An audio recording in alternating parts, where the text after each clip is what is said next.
자, 클린스만 감독이 이끄는 대한민국 축구 대표팀 웨일즈 원정 경기 치렀습니다. 유효슈팅 하나밖에 없는 졸전을 했고요. 또 못 이겼습니다. 자, 그러면서 클린스만 감독 오고 나서 지금 3무 2패 무승이고요. 4골 넣고 실점 6개 했습니다.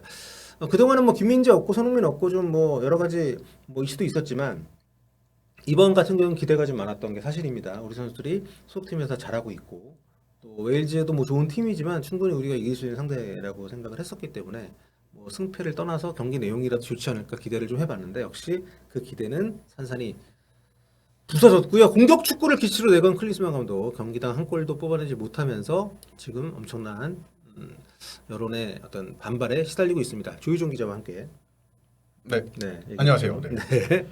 클린스만 감독이 취임 기자회견 때 자신의 축구 철학에 대해서 이야기하면서 자기는 공격수 출신이니까 1대0 승리보다는 4대3 승리를 더 선호한다. 이런 식으로 이야기를 했는데 지금 한 경기에 4득점이 아니라 5경기를 다 합쳐서 4득점을 기록하고 있습니다. 그게 독일 지도자분들의 어떤 관용구인가? 옛날에 본프레레 감독, 그렇죠. 뭐. 본프레레 감독 네덜란드 사람이구나. 본프레레 감독이 3골 먹으면 4골 넣으면 된다. 네, 넣으면 된다. 뭐 그런 식의 축구를 하고 싶다고 했는데 그게 네, 안 되고 있죠. 그렇죠. 그러니까 말만 앞서고 그 말을 뒤따르는 행동이 전혀 나오지 않는 한두 번은 그럴 수 있는데 이게 매번 반복이 되고 있습니다. 한국이 상주를 하겠다고 했지만 상주하지 않고 있고 공격 축구를 하겠다고 하지만 공격 축구를 안 하고 있고 그렇기 때문에 이게 뭔가 본인이 생각이 있어서 하는 말이 아니라 이 자리에서는 이런 말을 해야 된다라는 얘기들을 하고 실제 행동은 전혀 뭐 상관없이 이런 패턴들이 반복이 되고 있기 때문에 이제 기대치가 점점 낮아지고 있는 상황인데 특히 이번 웨일즈전을 보면 공격은 손흥민, 수비는 김민재 개인의 역량에 맡기는 듯한 그런 움직임. 그러니까 그 손흥민 선수에게 프리롤을 줬어요. 그렇죠. 공격형 미드필더 위치에 두고 자유롭게 움직이게 했는데 이게 우리가 그 토탈 사코를 구성하는 것도 아닌 팀인데 한 선수가 그렇게 프리하게 뛰면 나머지 선수에게는 디렉션이 좀 들어가야 되거든요. 그렇죠. 그런데 전혀 그런 약속된 플레이가 안 나왔기 때문에 손흥민 선수가 한 두어 차례 본인이 공을 갖고 전진했을 때 좀 고립되는 모습들이 있었습니다. 근데 그게 기존에 우리가 16강을 가면서 잘 만들어 오는 팀을 그 팀의 전술을 해체시키고 새롭게 자기 색깔을 입히는 과정인데 옷을 벗겼는데 입히질 못하고 있습니다. 어떤 옷을 어떻게 입혀야 네. 되는지를 잘 모르겠는 느낌. 공격 축구를 선호한다고는 했는데 어떻게 공격 축구를 해야 하는지는 잘 이제 확실히 보여주지가 않는 상황이 네. 지속되고 있죠. 공격 축구라는 축구 전술은 없죠. 그렇죠. 어떻게 좀 더 공격적인 네. 운영을 하느냐에 대해서 감독이 생각이 있으면 그걸 선수들에게 이해를 시키고 경기장에서 그렇게 움직일 수 있게끔 지시를 내리고 해야 되는데 그런 것들이 전혀 없었고요. 특히 이제 그 수석팀과 다른 위치에서 뛴 홍현석 선수 같은 경우에 이제 윙 자리에서 뛰는데 디렉션이 명확치 않았다는 게 확실히 눈에 띄는 부분은 특히 이제 그 풀백하고 굉장히 위치가 많이 겹쳤고, 그렇죠. 네 그리고 이재성 선수하고 이렇게 좌우를 바꿔서 뛸 때도 굉장히 애매한 위치에서 좀 방치되는 느낌을 많이 받았단 말이에요. 그러니까 그렇게 뭔가 디테일한 전술 지시가 없는 상황에서 과연 클린스만 감독이 얘기하는 공격 축구는 무엇인지에 대한 의문이 계속 들 수밖에 없는 경기였습니다. 사실 홍현석 선수도 뭔가 그냥 이강인 선수의 원래 쓰려던 위치에 그냥 끼워 넣은 느낌이었던 것 같아요. 이강인 선수는 그렇죠. 측면도 높은 선수니까. 그리고 두 선수 이재성 선수나 홍현석 선수나 다 아예 중앙 미드필더거나 중앙 지향적인 선수들인데 네. 상대가 그렇게 막 파이브백으로 단단하게 하는 상황에서 뭐 측면을 막 이렇게 공략할 수 있을 만한 전진성이 있는 윙어가 없는데 그렇게 거기서 기용한 것도 좀 네. 애매하고 그렇죠. 여러모로 좀 애매한 경기였던 것 같습니다. 그렇게 경기를 했다면은 풀백들을 굉장히 공격적으로 전진을 시켜서 그렇죠. 좀 더 공격의 넓이를 좀 더 확보를 해줘야 되는데 이날 그렇게 운영이 안 네, 됐단 그렇죠. 말이에요. 오히려 머니치에서 얼리 크로스로 올리면 올렸지. 그러니까 굉장히 좀 그 여러 가지가 사맛디 아니하는 그런 상황들이 계속 반복이 되면서 경기 내용은 굉장히 좀 볼품이 없었고 근데 좀 더 의아했던 것은 경기 끝나고 진행이 됐던 기자회견이었습니다. 이때 그 경기 때조차 스타 플레이어들에 의존하는 모습 보였는데 기자회견조차 그랬습니다. 기자회견에서 웨일즈가 파이브백 써가지고 어려웠다는 얘기를 하면서 이강인 선수 얘기를 했어요. 네, 뭐 이강인 선수 굳이 아쉬울 수는 있는데 네. 뭐 어떤 이야기를 했냐면은 창의적인 선수다 이강인 선수 재능이 있고 근데 오늘처럼 이럴 때는 이강인 선수 같은 역할이 필요했는데 없어서 좀 아쉬웠다. 물론 이게 뭐 이강인 선수의 뭐 없어서 비겼다 뭐 이 정도까지로 해석할 것까지는 아니지만 그래도 뭐 함께하지 못해서 너무 아쉬웠다. 뭐 네. 이런 이야기를 이 선수한 없어서 못했다는 뉘앙스로 해석될 수밖에 없는 그렇죠. 그렇게 되고 이야기를 한 거죠. 의도가 어쨌든 간에. 관대하시네요. 저는 핑계댄 거라고 봅니다. 아 이게 뭐냐면 저는 그 자리에서 이강인의 이름을 얘기한 것 자체가 자기가 내보내서 이 경기 뛴 선수들한테도 저는 굉장히 근데 질문에서 어쨌든 이강인 선수 언급이 예, 예, 있으니까. 예. 그러니까 신뢰를 저는 좀 안 보인 거라고 생각을 하고요. 물론 이강인 선수가 뛰었다면 우리 대표팀 전력이 더 강해졌을 수는 있지만 이 경기가 잘 풀리지 않았던 것을 창의적인 선수가 부족했기 때문이라는 얘기를 한 것 자체가 다른 팀 선수들 선수들에 대한 창의성이 네. 다 많은 선수들이 높은 그렇죠, 선수들인데 그렇죠. 그러니까 그 이 멘트도 굉장히 저는 좀 의아했고 이 얘기를 왜 했을지 그렇다면 이강인이 뛰었을 때 결과가 달라졌다라는 가정을 하지 않으면 성립이 되지 않는 얘기잖아요. 굳이 할 필요가 없는 얘기잖아. 그리고 그 다음에 이제 손흥민 선수 얘기를 할 때도 손흥민 선수를 어떻게 이제 활용할 손흥민 선수가 네. 중앙에 배치됐는데 그게 이강인 선수가 없어서 그렇게 기용이 된 거냐 뭐 이런 뉘앙스의 네네네. 질문이었던 것 같아요. 그렇죠. 그렇게 해서 손흥민 선수 활용법에 대한 이야기를 했는데 이제 이야기를 보면은 손흥민 중앙에 배치했고 나머지는 손흥민 선수가 알아서 했다는 것 같은 말을 감독이 네. 그냥 했어요. 그렇습니다. 손흥민은 항상 상대가 두세 명의 전담마크맨을 두고 따라다니면서 어떤 포지션에든 뛰든 항상 어려움이 있다. 그런데 이 얘기조차 현대 축구에서 두세 명의 전담마크맨을 두는 선수가 어디 있습니까? 그렇죠. 아니 그러니까 저는 그러니까 인터뷰는 그냥 인터뷰고 저런 생각 갖고 정말 팀을 지도하는지 굉장히 이제 의구심이 많이 들어요. 아니 메시한테도 두세 명을 안 붙이는데 그렇죠. 메시 전담 마크를 3명이서 하진 않죠. 현대 축구에서 그렇고 그 뒤에 보면 이제 뭐 하여튼 손흥민 선수가 중앙에서 시작했지만 뭐 이렇게 보면 본인이 요구했던 게 무엇이고 손흥민이 그렇기 때문에 그 위치에서 뛰었고 그런 움직임을 보였다는 이런 내용이 없어요. 그러니까 제가 계속 그러니까 인터뷰 때 이런 질문이 나왔을 때 거기에 대한 답이 있다는 것은 이미 본인이 이 경기 했던 것에 대한 복습 차원에서 물어보는 거잖아요. 근데 거기에 대한 답이 굉장히 떠 있습니다. 요즘 그 ESPN에서 축구 평론 많이 하시잖아요. 네. 축구 평론가 같은 답변이었던 것 같아요. 그냥 자기가 지시한 게 아니라 밖에서 봤을 때 중앙에서 시작했고 공간 채취력을 시도를 많이 했고 골을 받는 장면도 있었다. 슈팅하는 장면도 있었다. 이거 그냥 평가를 한 거잖아요. 그렇죠. 내가 어떻게 시켰다. 근데 뭐 이런 식으로 반응을 했고 이런 식으로 했다가 아니라 그냥 너무 평론가에 익숙해지신 게 아닌가. 감독으로서가 아니라 약간 제3자의 입장에서 네. 얘기하는 것처럼 얘기를 합니다. 그래서 이번 경기에서 다들 보셨습니다만 전진 패스가 잘 안 나왔어요. 백패스, 패스가 좀 많이 있었고 그렇기 때문에 김민재 선수가 가끔씩 앞쪽으로 뽑아줄 때마다 야 역시 김민재란 말이 괜히 나오게끔 대단한 패스가 아니었는데도 그런 부분들에 대한 질문이 나왔을 때도 결국에는 상대가 수비를 촘촘하게 세우면서 공간이 없었다. 그러니까 이건 다 우리가 아는 얘기, 이건 전제를 깔고 그렇다면 왜 형패스, 백패스가 됐는지가 뭐 이렇게 그 본인이 어떤 걸 요구했는지 안 됐다거나 아니면 그걸 의도했다거나 뭐 그런 식의 얘기가 나왔어야 되는데 그런 거 공간을 없어요. 만들기 위해서 어떻게 대응을 했는데 뭐 그게 안 됐다거나 이런 식으로 가야 되는 건데 그냥 공간이 있어야 패스 나오는데 그게 없어서 안 됐다까지밖에 네. 없으니까. 그리고 결정적으로 마지막에 이제 클린스만호의 색깔을 물어봤을 때 지금은 과정이라고 얘기를 했습니다. 그러니까 공격 축구를 계속 주장하던 것과는 또 달라요. 그 기조도 바뀌었고 그리고 지금까지 관찰을 많이 했고 대표팀은 월드컵과 월드컵 사이에 세대 교체가 이루어지고 이제 원래 그러니까 이때 일반론적인 얘기죠. 그렇죠. 그런데 저는 근데 이 일반론적인 얘기조차 지금 우리 대표팀에 사실 맞는지 의문이고 우리는 벤투 감독 체제에서 좀 그런 과정을 거쳤고 성과를 낸 그러니까 축구적으로도 완성도가 올라갔고 성과도 낸 팀이었는데 이 팀을 엎어야 되는지에 대한 그 당위성도 잘 못 느끼는 상태에서 그렇죠. 변화를 그렇게 준다라는 걸 전제하고 얘기를 하고 있고 게다가 세대 교체라는 말이에요. 근데 세대 교체를 한다고 하면서 심지어 우리가 연령대 높은 팀도 아닌데 세대 교체를 한다고 하면서 뽑은 선수가 92년생, 93년생, 94년생 이런 선수들. 그러니까 벤투 감독 때 월드컵에 안 갔던 선수들 중에서 뭐 문선민 선수, 그리고 이번에 뭐 이순민 선수, 박용호 선수도 박용호 그렇고요. 선수도 강상우 선수도 그러니까 30살이고. 강성호 선수도 그렇고. 그러니까 세대 교체라는 그 선수들 나이를 모르나? 물론 뭐 이제 네. 아예 안 뽑은 건 아니죠. 근데 뭐 20대 초반 선수들 뭐 김주성 선수라든가 김지수, 양현준, 뭐 홍현석 이런 선수들을 안 뽑히던 선수들을 뽑았긴 했는데 네. 뽑는다고 세대 교체가 되는 게 아니잖아요. 그렇죠. 뽑아서 어떻게 쓸지를 생각하고 실제로 경기에 투입을 하고 이런 식으로 하는 건데 물론 양현준 선수가 이날 교체 투입이 되긴 했습니다만 사실 그렇게까지 기용하는 선수는 제가 보기에는 서령우 선수 정도. 네. 서령우 선수가 이제 풀백 세대 교체 워낙 시급한 상황이었으니까 그리고 홍현석 선수가 나오기는 하지만 홍현석 선수는 제 이강인. 생각에는 이강인 선수가 없어서 그냥 나온 것뿐이지. 그냥 이런 식으로 나온 거고. 그렇게 하고 나머지 선수 뭐 양현준, 김주성, 김지수, 뭐 김주 이런 선수들 당장 활용하려고 뽑은 게 아니잖아요. 그렇죠. 예. 그냥 경험을 쌓아주고 뭐 이 정도 선인 것뿐인데 이걸 세대 교체라고 할 수 있나? 실제로 경기에 나서는 신규 멤버들은 이기재, 뭐 문선민, 박용우, 강상우, 네. 안현범, 이순민, 정승현 다 29살, 30살, 31살 네. 이런 선수들인데.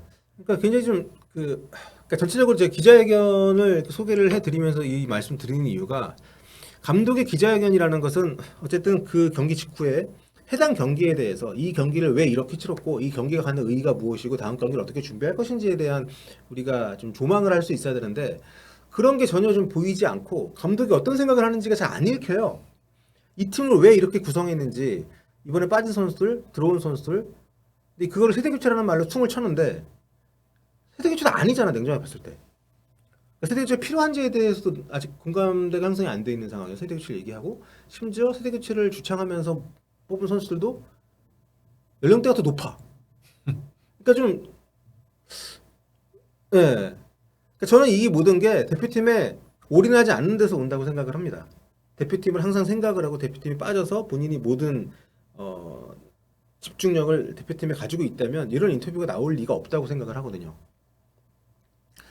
그런데 여기서 지금 그 레전드 매치 참가 해프닝까지 있었죠. 그 첼시하고 바이에른 뮌헨 레전드들이 9월 9일 저녁 7시에 런던 스탠포드 브리지에서 이제 레전드 매치를 하는데 첼시 쪽에서 발표한 명단에 보시다시피 그 위에 세 번째 바이에른 뮌헨 레전드에 이제 클린스만 감독의 이름이 올라와서 난리가 났습니다. 일단 대한축구협회에서는 부인을 했죠. 참석을 네. 하지 않는다. 이게 초청을 받은 건 맞는데 그때 참석하지 않기로 답변을 했고 아직 여기가 업데이트가 안 돼서 이름이 올라간 것 같다라고 네. 답변을 했습니다.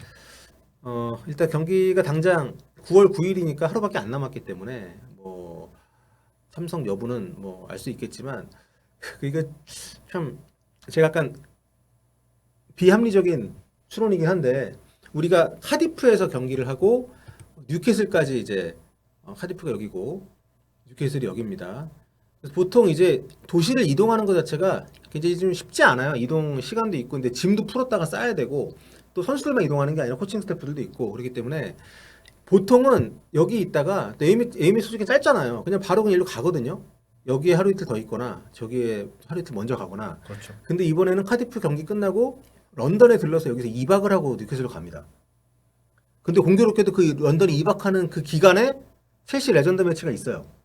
런던에서. 그냥 공교로운 거겠죠. 네, 그러니까 그동안 워낙 클린스만 감독님이 그 바깥 활동을 많이 하다 보니까 이런 것까지도 걱정을 하게 되는 거고 A매치 소식이 A매치 때만이라도 충성을 로열티를 보이고 집중을 하길 바라는 우리 입장에서는 레전드 매치가 이 기간 중에 있는 것도 그렇고 뭐 첼시에서 뭐 협회 말이 맞다면 허락 없이 이름을 올린 건데 첼시가 일을 못한 거죠. 그러니까 일을 잘못한 거죠. 체크를 안 한 거니까 통보가 안 간다고 갔는데 올렸다고 하면은 근데 전력이 있으니까 그것도 좀 통보를 안 했거나 늦게 했거나 협회하고는 안 간다고 얘기는 돼 있는데 저 주최 측에는 안 간다는 통보가 안 됐거나 오는 줄 알고 있고. 네, 그리고 9월 9일 날 오후 4시에 런던에서 훈련을 한다라고 협회에서 발표를 했는데 경기가 7시 15분이란 말이에요.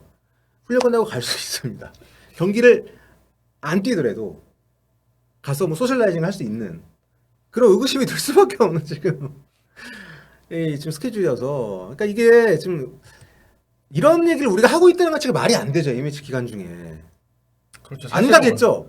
가면 진짜 안 가겠죠. 근데 이런 얘기 한다는 자체가 원래 안 가는 게 당연히 상식적인 거고. 네. 한데 뭐 여러모로 우려가 생길 수밖에 없고 그래서 이제 사실 팬들도 이 명단을 보고 우려를 했던 거고 네. 그리고 이걸 통해서 이제 기자들도 확인을 해서 이제 기사를 협회 쪽에 확인을 했던 거고 이게 사실 크게 우려할 만한 일이 아니고 원래 같았으면 아 그냥 잘못해서 올라왔겠구나라고 했을 텐데 네. 이렇게 해프닝 일어난 것 자체가 좀 그런 전례가 있으니까. 근데 만약에 진짜 간다고 하면 그리고 그것 때문에 런던으로 간 거라면 진짜 이건 제가 볼 때 탄핵감입니다.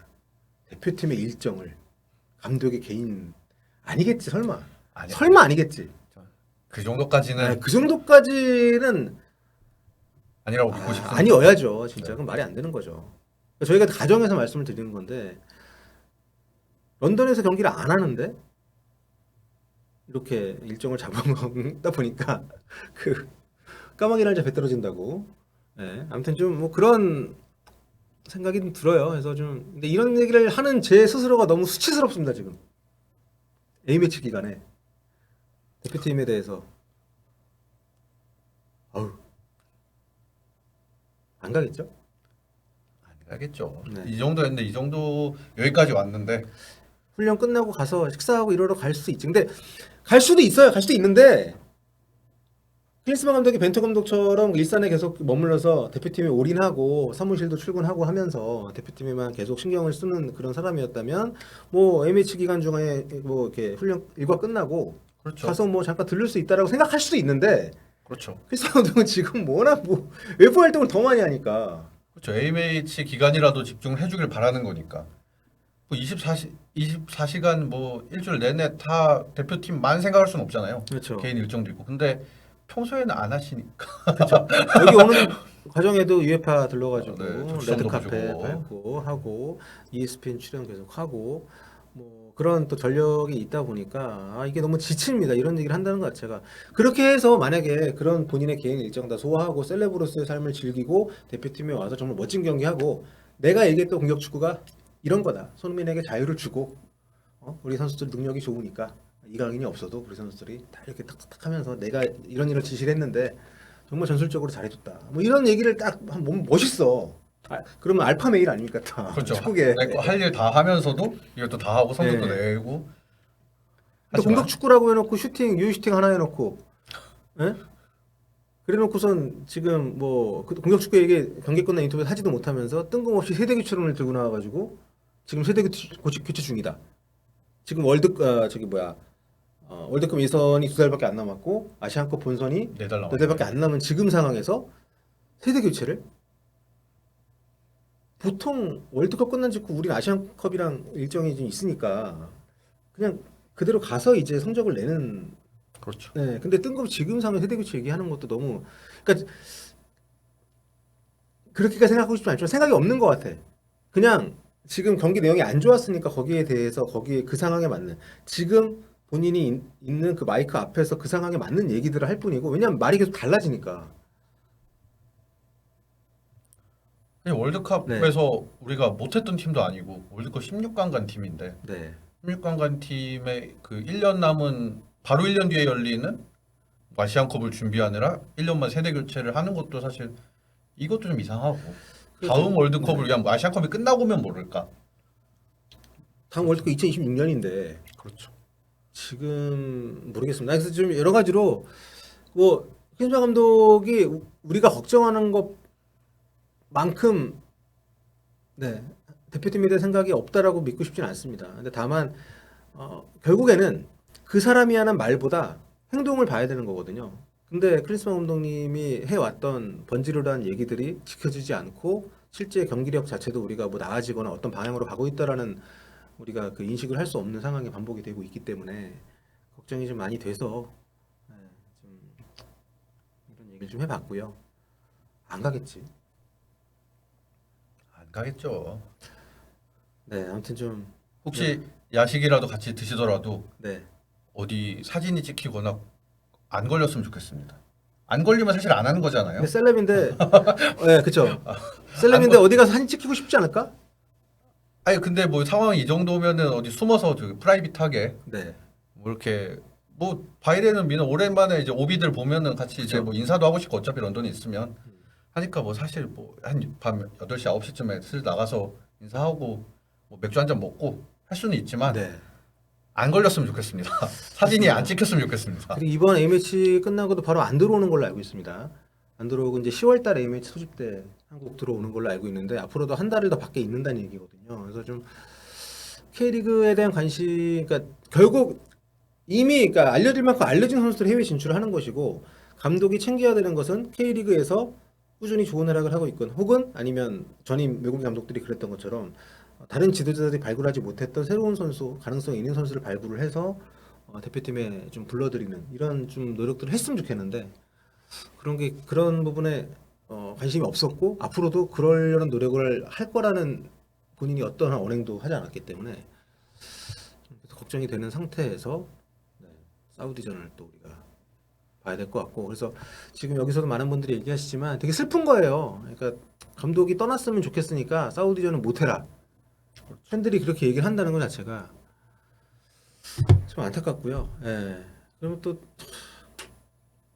그렇습니다. 뭐 클리스만 감독 안티 채널 같아지고 있는데 클리스만 감독 개인에 대해서는 아무런 저는 생각도 없고 관심도 없습니다. 우리 대표팀 감독이기 때문에 이런 얘기를 하는 거지.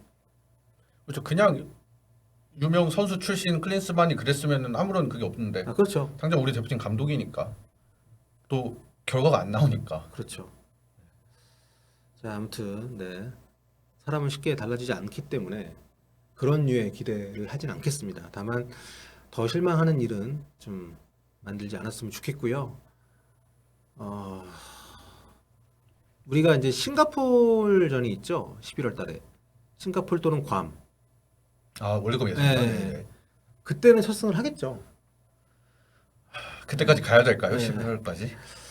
아무튼 뭐 지금 사우디와 경기도 좀 걱정이 많이 좀 되는데 사우디가 보니까 뭐 알시어리도 빠지고 멤버가 풀이 아니더라고요.